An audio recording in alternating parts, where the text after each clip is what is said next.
Comedy ഷോയിൽ പോയി muscle പിടിച്ചിരിക്കുകയല്ല, ഒരു നർമ്മം പറയാണ്. ഈ നർമ്മത്തെ നമ്മൾ ലോജിക്ക് ഉപയോഗിച്ചും അല്ലാതെയും പ്രതിരോധിക്കുക. ഇതിന് എന്നെ ചിരിപ്പിക്കാൻ പറ്റില്ല, ഈ നർമ്മത്തിന് എന്നെ, കാരണം ഇതിനകത്ത് അങ്ങനെയല്ല. ഞാൻ തിരിച്ചാ ചിന്തിക്കുന്നത്, എനിക്ക് ഇത്ര പോലും വേണ്ട.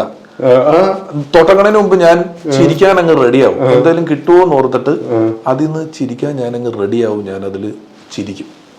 അങ്ങനെയാണ് എനിക്കൊക്കെ സന്തോഷം കിട്ടുന്നത്. ഞാൻ അതിന്റെ ലോജിക്കൊന്നും ആലോചിക്കാറില്ല. അവന് തമാശ പറഞ്ഞല്ലേ, അത് കേട്ടു ചിരിച്ചു. പക്ഷേ ഈ മാതിരി തമാശകൾ എവിടുന്നത്? ഇതെല്ലാം കഥകളല്ല, അതുകൊണ്ടാണ്. എനിക്ക് കഥയായിരുന്നു. ഞാൻ ഉണ്ടാക്കി പറയുന്ന കഥകളാണെങ്കിൽ ഇത്രയും ഓർക്കാൻ പറ്റില്ല. ഒരു മനുഷ്യന് എത്ര കഥ ഓർക്കാൻ പറ്റും?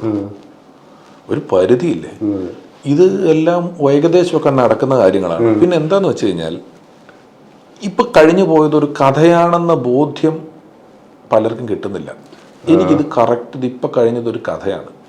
ഇതിനകത്ത് ഇന്ന സാധനമുണ്ട്, ഇന്നത് കിട്ടിയിട്ടുണ്ട്, അത് ഫീഡാവും.